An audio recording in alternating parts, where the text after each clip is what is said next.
So we will say goodbye to Matt for now. Yep, I'll see you Uh, all next week. All yep. right, See you bye-bye, then. Matt. Good night, So we everybody. can. Oh God, what do we do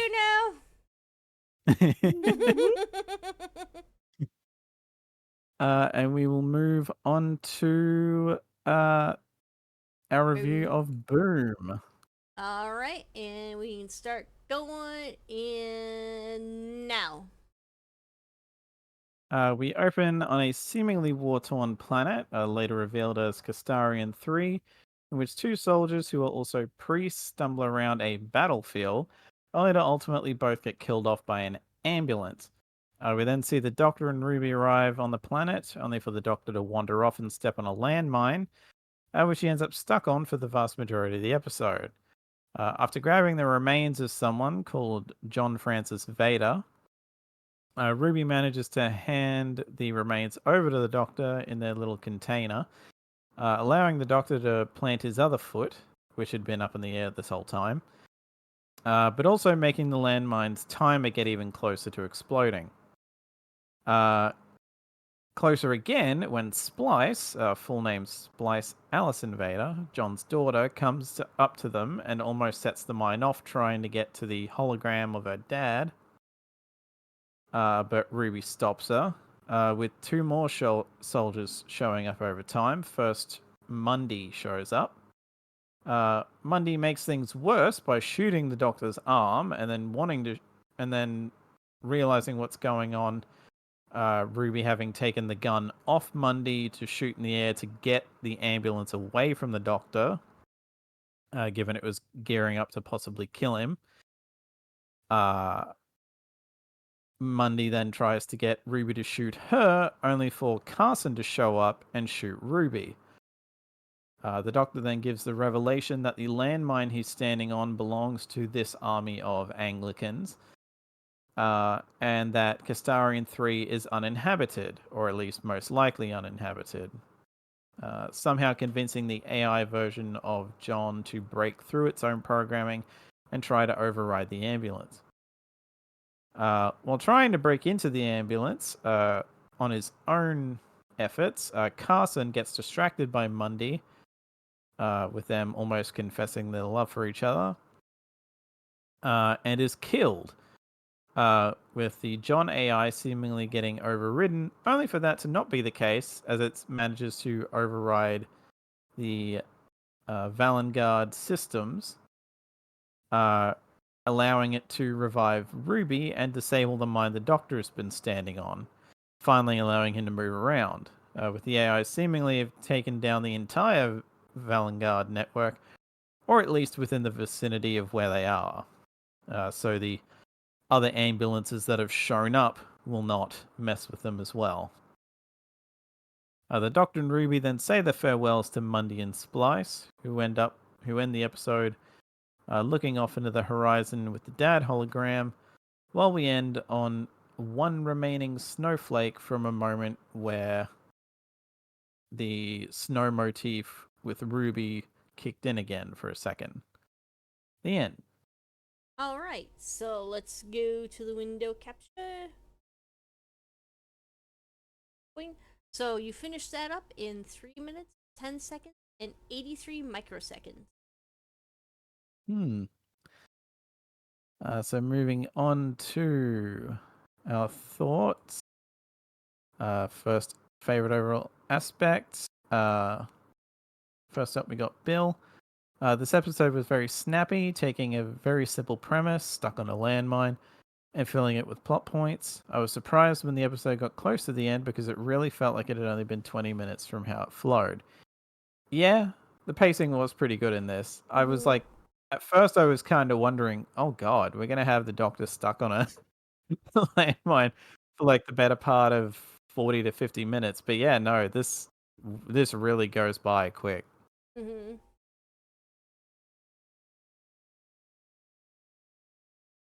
So Aaron, your favorite aspect?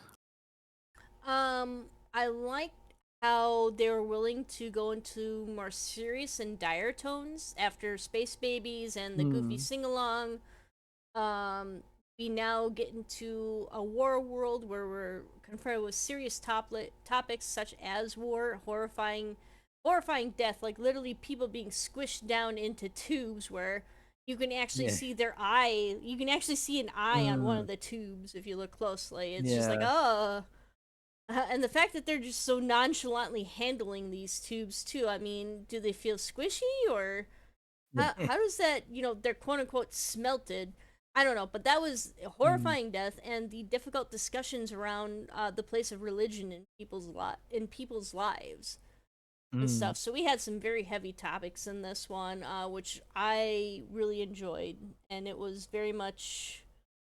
I didn't think it went super fast. But that was just me. I was kind of waiting for the next thing to happen in the mm, episode, but yeah, like I was pleasantly surprised by this. mm. Yeah, my favorite aspect of this, honestly, is that the dead people stay dead. Mm-hmm. Like, this is a Moffat story, so I was gearing myself up for, oh, Doctor's gonna bullshit some way to reconstitute the dad Mm-hmm. or something. Like, he's gonna find some way to undo the process. And, like, you can argue that, like, yeah, he's still around in AI form, but Mm-hmm. considering what Moffat has done before with his dead but not really crap, Mm-hmm. like, Clara escapes death, Bill transcends existence to like Mm-hmm. another plane of existence, etc. Like that kind of That's stuff. okay then. Like it was this where it's like, no, they're dead.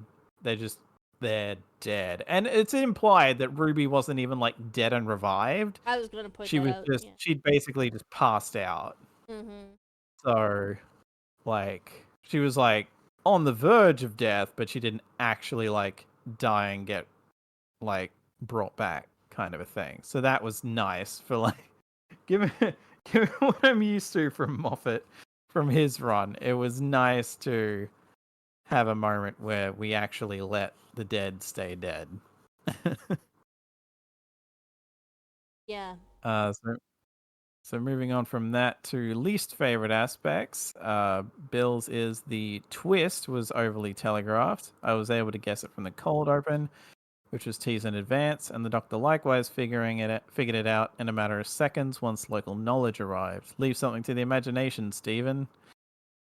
Yeah, like the whole twist of like there are no aliens. You're just basically fighting nothing. Like Yeah. That was you just pretty well established early on.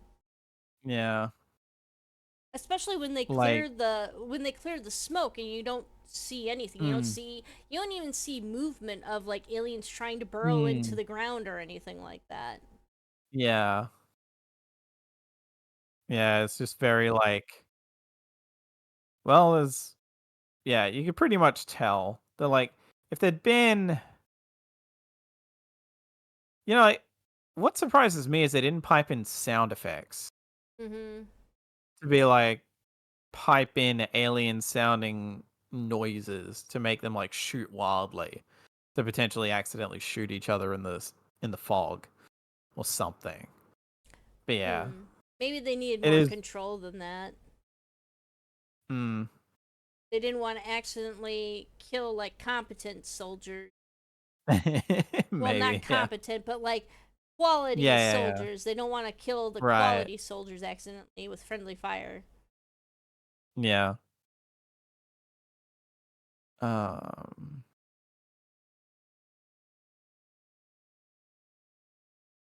but yeah. In any case, Aaron, your least favorite aspect. I actually dislike the Anglican Marines. It felt a little weird.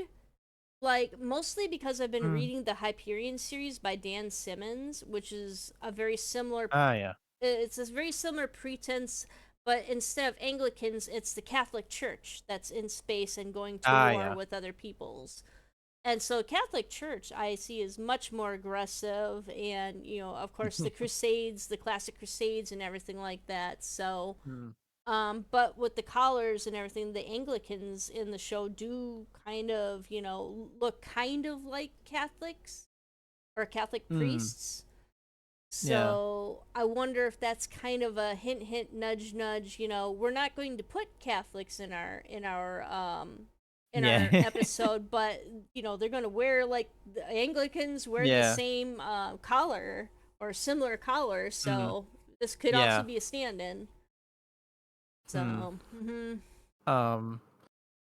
I mean, I guess you can argue by virtue of the fact that the head of the Anglican Church is the monarch mm, of England.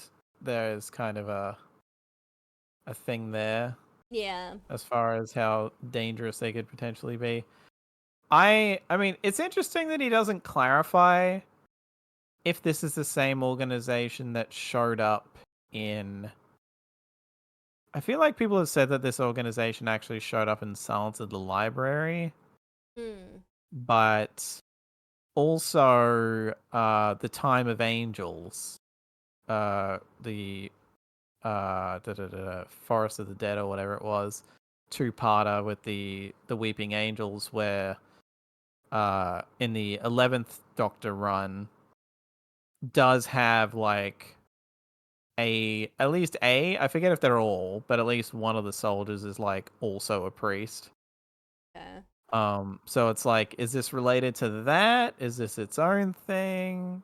It could be Moffat bringing that back, but he doesn't explicitly state. So it's like, eh. Uh, Yeah, because I thought there was someone else mentioned that they may be from a different series, but the episode that they mentioned I was not familiar with, so I'm wondering if it's Jodie Whittaker's story that I completely forgot about, or uh, it's I don't think so. gosh, I don't think religion really got tackled at all outside of like, I guess Demons of the Punjab technically, sort of. yeah, because Um, I honestly I don't remember much of Jodie Whittaker's run, unfortunately. I of mm, course I only really watched her show. I wasn't there for her show for the podcast, so mm, I wasn't watching episodes twice or anything like that. yeah. Uh, for my least favorite aspect overall,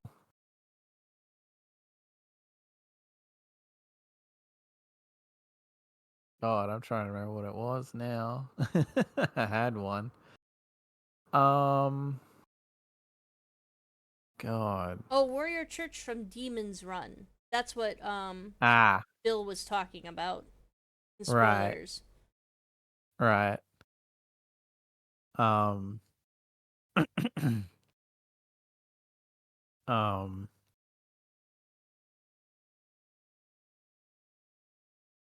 wow.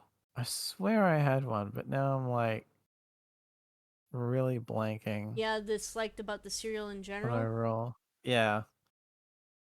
Um, hmm. Ah, well. Given I can't think of anything, I'll just pass because Mm, we've been going for almost 2.5 hours. So, yeah, it's 2 hours um, and 29 minutes, in fact. yeah. So, moving on from that, like if I come up with something else, I'll probably bring it up in final thoughts. But in any case, moving on to favorite scenes, starting with Bill. Despite being non-religious myself, I'm going to go with the scene in which Splice draws strength from her beliefs. The he's not gone, just dead bit, and the Doctor encourages her to keep the faith. As someone who's taught part of a psych of religion course, it's great to see that religious systems were both criticized and praised for things that scholars also look at. In this case, religion's used to justify war and keep people from asking questions while also giving strength to people in difficult times. Makes me wonder if this is the episode that Moffat invented the Anglican Marines for, though I doubt it was considering how long after he left the showrunner position it was written. Yeah. I mean, I could maybe see him maybe having it in the back of his mind, oh, maybe I'll get around to it, and then just never did. But in a way, if he ever thought of doing something like this while he was showrunner, I'm glad he didn't, because his writing has always been better when he hasn't been the showrunner. I mean, like, there's plenty of good stuff in his showrunner run, but it's few and far between as opposed to prior to that, he'd usually knock it out of the park most times. So Aaron, favorite scene. Favorite scene is when Vader's AI takes out the corporation because you think he's been Hmm. defeated. It's just like oh, and then he comes back, and then it's really strange because it's almost I don't know if the AI just kind of uh evolves to change itself to more Hmm. closely mimic Vader's personality based on maybe his final messages and stuff, and Hmm. like kind of more closely resemble what he would say and do instead of just like the was it the stolid or whatever the Hmm. stiff kind of repetition of the company message. So Yeah. and just being able to go in and he's destroying his own system because like Vader or the Villengard Hmm. makes made him, so he's fighting against his Yeah. own creators, so that's actually pretty Hmm. cool. Yeah. Mm, Um. and that's it for me, so Ooh. Yeah. My favorite scene. Ooh. This is actually kind of hard because there's a few options, and there's mm-hmm. so few of us here that there's a lot to pick from. Um. You know what? Just because the line resonated and just has stuck with me since. Um, Carson, like after shooting Ruby Mm-hmm. and the ambulance is figuring out what's wrong with Ruby and everything. Carson admitting that the ambulances are not programmed to assist non-believers. Mm-hmm. That was just it's Oh such yeah. a kind of blink and you'll miss it line, Mm-hmm. but that is a loaded line. Yeah. Because it just makes me think again, that's one of those things where it's political commentary without it without that specific aspect being Mm-hmm. the entire point of the thing, because we are criticizing both religion and reasons people go to war and all that, a lot of things really, and capitalism in this, and throwing that little thing in there is just I the amount of Red Cross and Salvation Army jokes I wanted to make in my mind at the when I realized when that clicked Oh, believe me. was just cause yeah, both of those Mm-hmm. organizations do not particularly like queer people, so Mm-hmm. Well, and that was very yeah, I live right next to the one of the big Red Crosses right across the street from my apartment, and walking home, mm, people would almost hit me and shit. It's just like in the Red Cross vans. I'm like, you're Red Cross. Why aren't you stopping for a fucking pedestrian? yeah. You know. I also wanted to point Mm, out that there's actually times when you see a lot of different religions refusing service. We frequently hear about right. Christian businesses refusing Mm, service, and Christian doctors disputing birth control and all that stuff.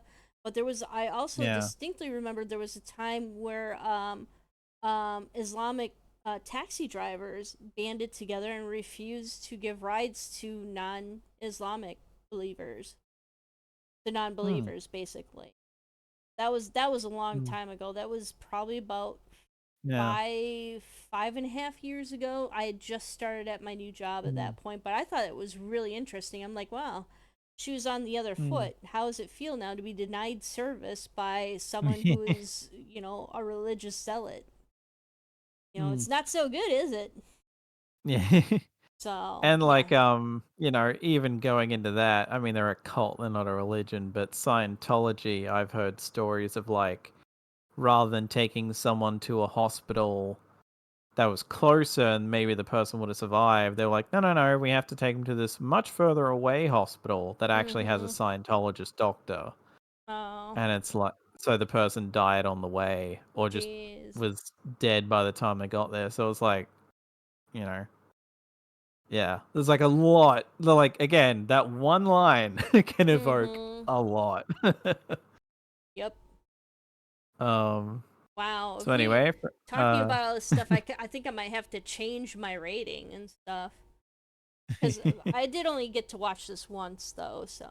mm. Well, yeah, there's like I had in a way I did kind of have the benefit of having watched this twice. Mm-hmm. Um, and I mean, it's been said before when you haven't been here, but there have been times where some of us have gone back, rewatched stuff, and changed our rating. So if you ever Mm-hmm. get the chance to do that in future, you can definitely do that.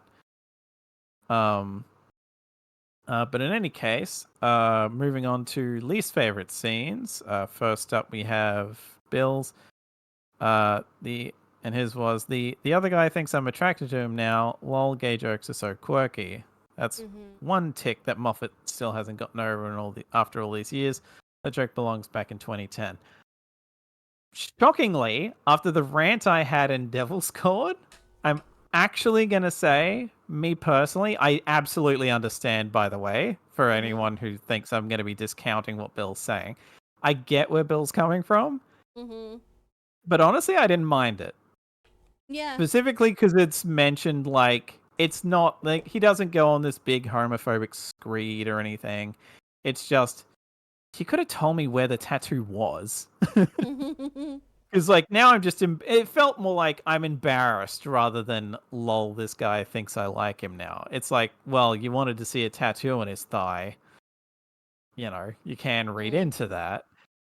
So it seemed like less like he was like, oh, can you believe that? That's gross. Mm-hmm. More so like, well, oh well, Yeah.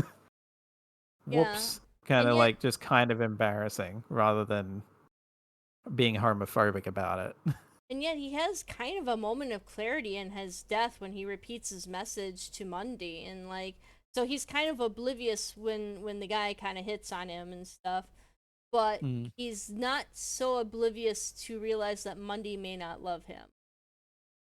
Mm. It's kind of nuanced, or maybe it's just something. Maybe the recordings that are made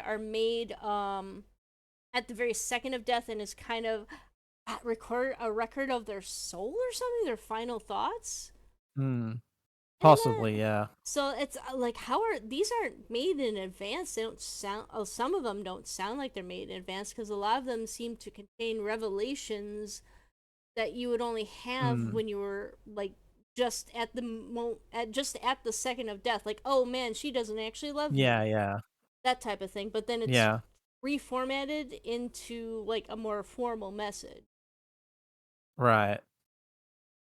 So yeah, that's kind of interesting. Mm. So, Aaron, your favorite scene? Uh, Oh, sorry, least favorite scene. least favorite scene. Okay. On to now. Um, I'm gonna say that I actually didn't enjoy the whole Kanto dying.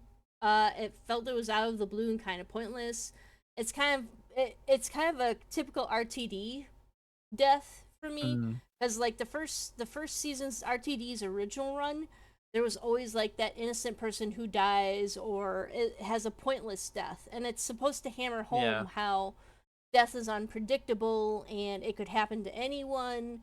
It's kind of part of that era of television where Game of Thrones obviously and a bunch of other Mm. shows kind of went that way. I Yeah. felt like um that Vader's death would have been more poignant. I think it kind of took Yeah. away a little bit from Vader's death because he actually has a daughter that he's leaving behind and Right. everything. Yeah. So I felt like the dwelling on that kind of took away from the fact that this dude has a daughter who's now staring at blankly at pictures, which I kind of disagree with as well. But I don't want to take away from Mm. anyone else's least favorite scenes, so I could touch that Mm. on that in further notes. But yeah, I didn't like Kanto dying because again, it felt pointless and it felt like it took away a little bit from the melodrama, I guess. Just like, oh, another dead person. Yeah. And Mm-hmm. like in a way, you could very easily have opened on like implying that they were together, but he's already dead. So now John is kind of stumbling around blind on his own rather Mm-hmm. than like it feels like he's really just there to get exposition Yeah. out. So John isn't just talking to himself. Yeah. Which I mean, you could probably have achieved by just having the conversation with his daughter be longer or something. Yeah. But Oh, that would have been interesting if Kanto wasn't there or not. Was Kanto? No, Kanto was the one who confessed his love to Mundi. um, Wasn't he? That's the dude that I'm talking about. ah, Kanto or Kantos. Not the guy who was walking around with Vader at the beginning.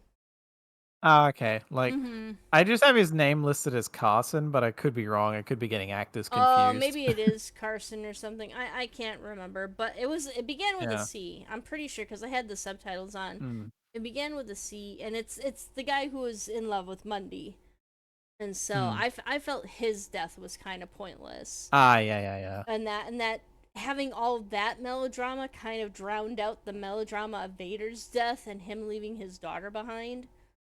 Mm. Of course, it also meant that Mundi had to deal with seeing death face to face, you know, Yeah. again, and possibly being the cause of it. Mm. So, but otherwise, that's it for me. Yep. Um.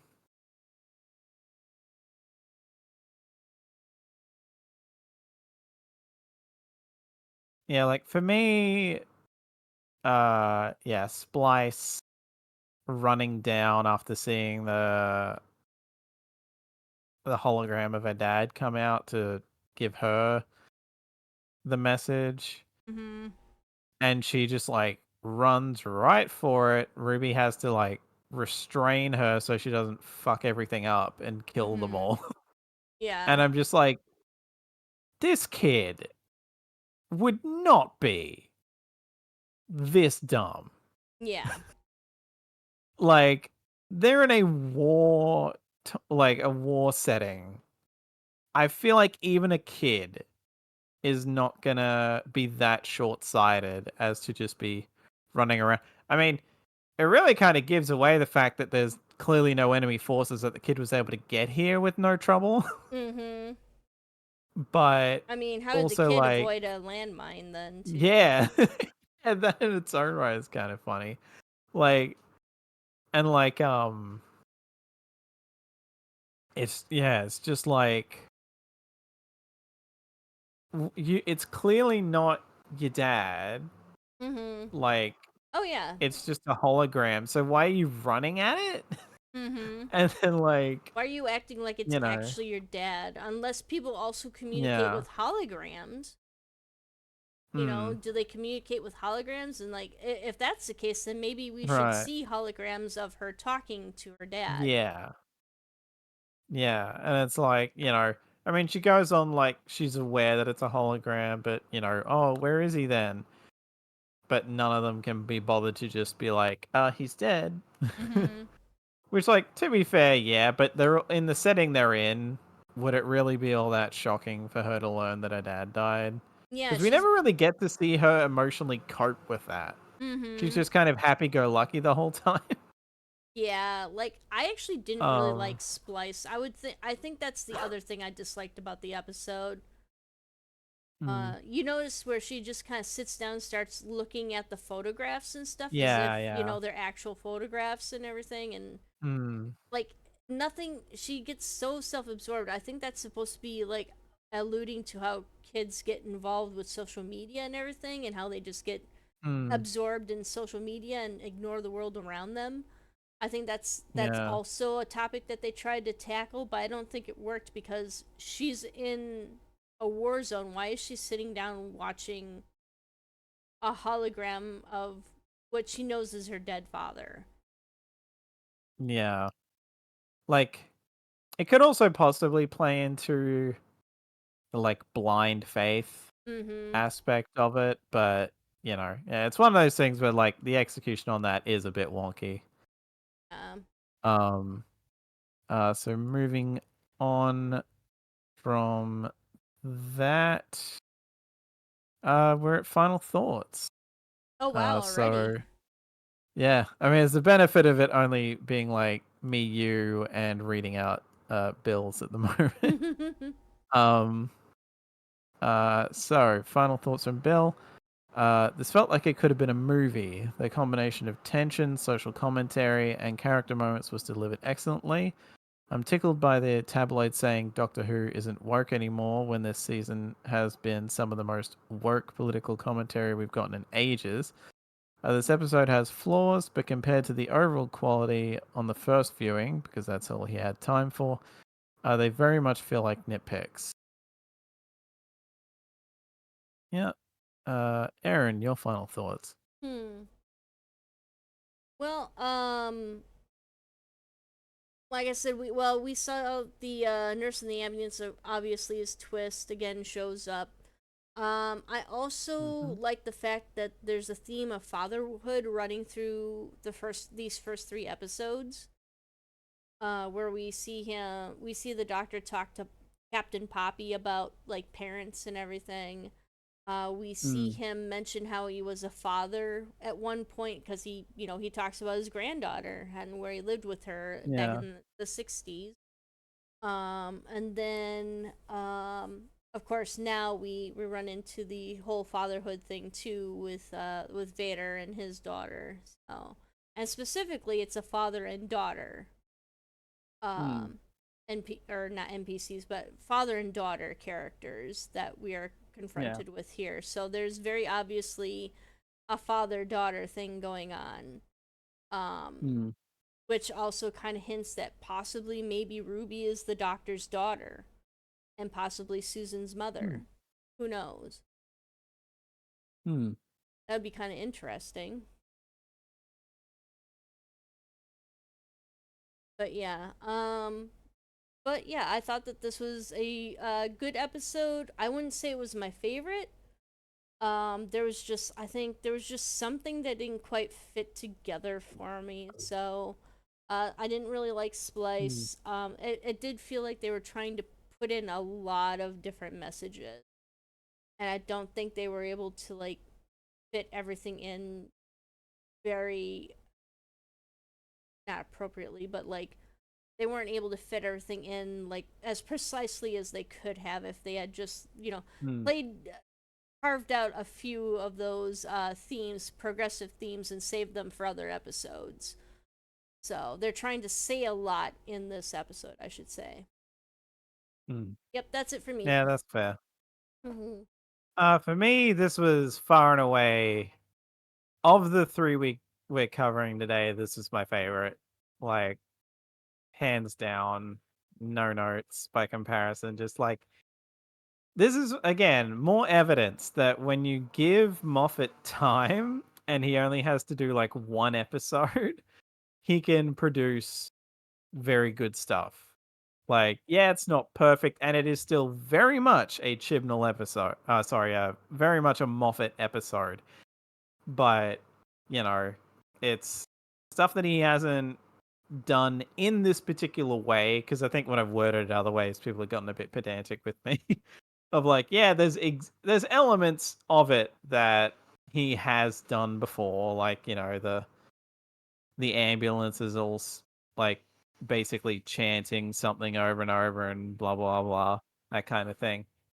The Anglican soldiers is a thing that he's done before.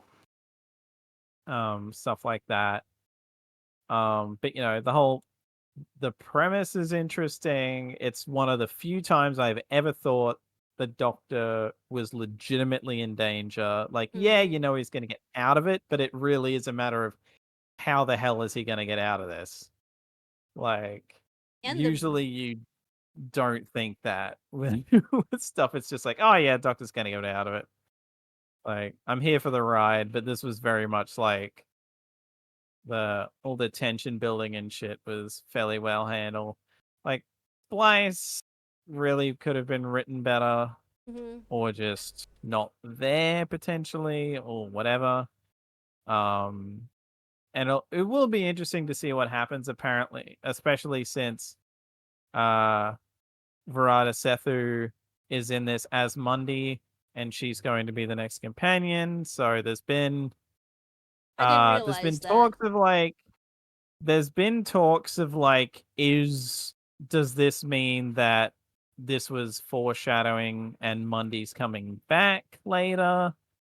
Or is this going to be a scenario of same actress, different character? Or, I mean, Moffat did joke in something that I forgot to bring up in the news stuff. There is an interview with Moffat where he was like, yeah, we're doing Clara again, and laughed it off. So I Mm. take that as more foreshadowing a companion for later rather than literally the same thing. So honestly, I'd be down for that if it happens because Mundi is from the far-flung future and is absolutely a companion that could potentially butt heads with the Doctor occasionally, given the soldier, like Christian soldier, literally. Like, so Wow. there could be ways that could butt heads with the Doctor, and that would be quite interesting. If they don't, oh well, but hey, a companion from the future, I'll take it. Mm-hmm. We haven't had one of those in like a human one of those in forever, excluding like River, I guess technically. Um, but before that, you have to go to classic. So yeah. So that's about all I've got to say on that. So moving on to ratings, and evidently Bill was a massive fan of this one. Uh, so he has given it the full 5.0.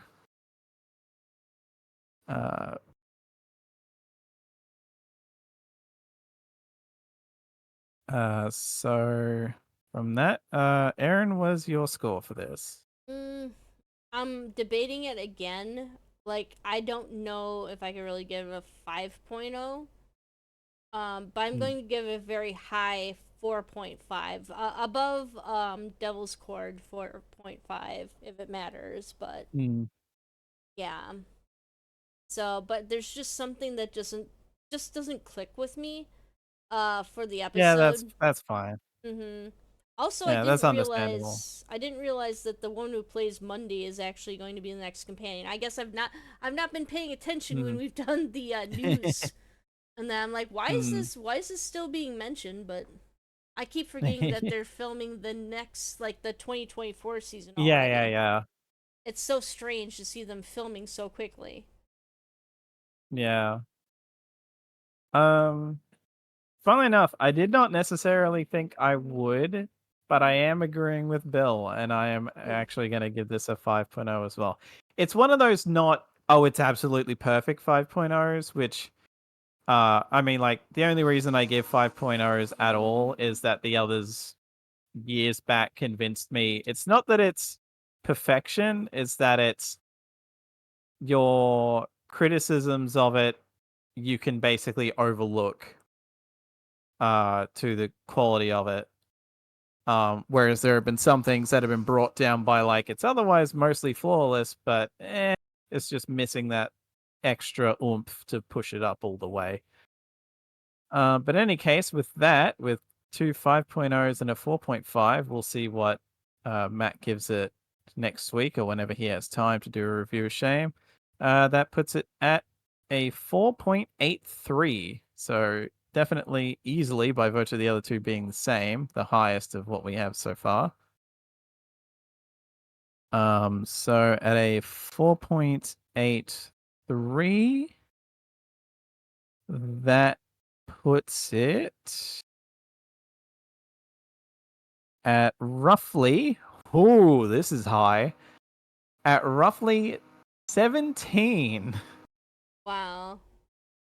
out of 472 things reviewed. Holy My cow. God, that is. Jeez, that shot That's right what two up. 5.0s will get you. I mean, again, we'll see Jeez. what Matt gives it. It might move up, it might move down. We'll see. But at the moment, it is on par with not that much because there is not many.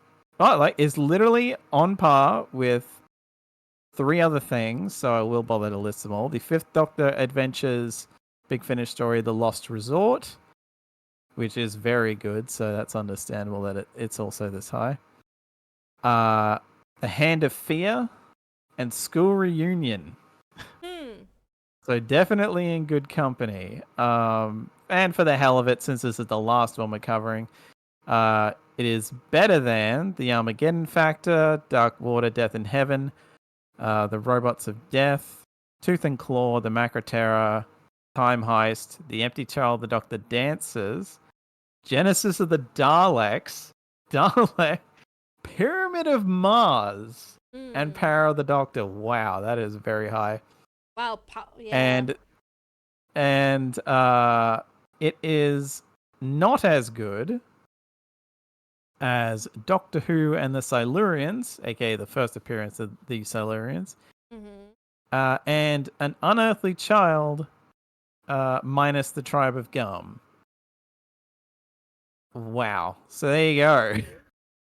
Jeez. A sharp contrast in the episodes listed, but there was nothing below 200 this episode from what I recall, given that the others were 4.38. So yeah, even they were in the single digits. Oh, sorry, not single digits. They were in the 2 digits rather than 3. So all of them above, all of them in the good to great range. So not too bad a start. Yeah, this is. I'm pleasantly surprised with what Disney. Well, I don't think they've had a direct hand in everything. I can see them kind of subtly shifting some of the focus of the episodes or sliding in this and that and whatnot. But I'm pleasantly surprised with the quality of the show right now. But in any case, that does us for this week. So if you want to give us a follow on Twitter, you can find us at, or X or whatever the hell you want to call it, at Unearthly Pod. You can find us on YouTube at Unearthly Podcast. You can listen to us live every week, or at least the weeks we can manage to get together. Scheduling is kind of hell when you like life happens, so that's why we end up doing stuff like this. You can find us at Unearthly Podcast on Twitch. We don't have the Patreon anymore, but that came to mind for some reason. We should probably redo our end title card here then. Yeah, and Facebook at Unearthly Podcast as well. So next time, we continue the new season of Doctor Who and the RTD 2.0 era with 73 Yards, written by Russell T Davies again, and starring Ncuti Gatwa as the Doctor, possibly. I'm very wary that this is probably going to be a Dr. Light episode, so he might not be in it much. And Millie Gibson as Ruby Sunday. We will see you next time.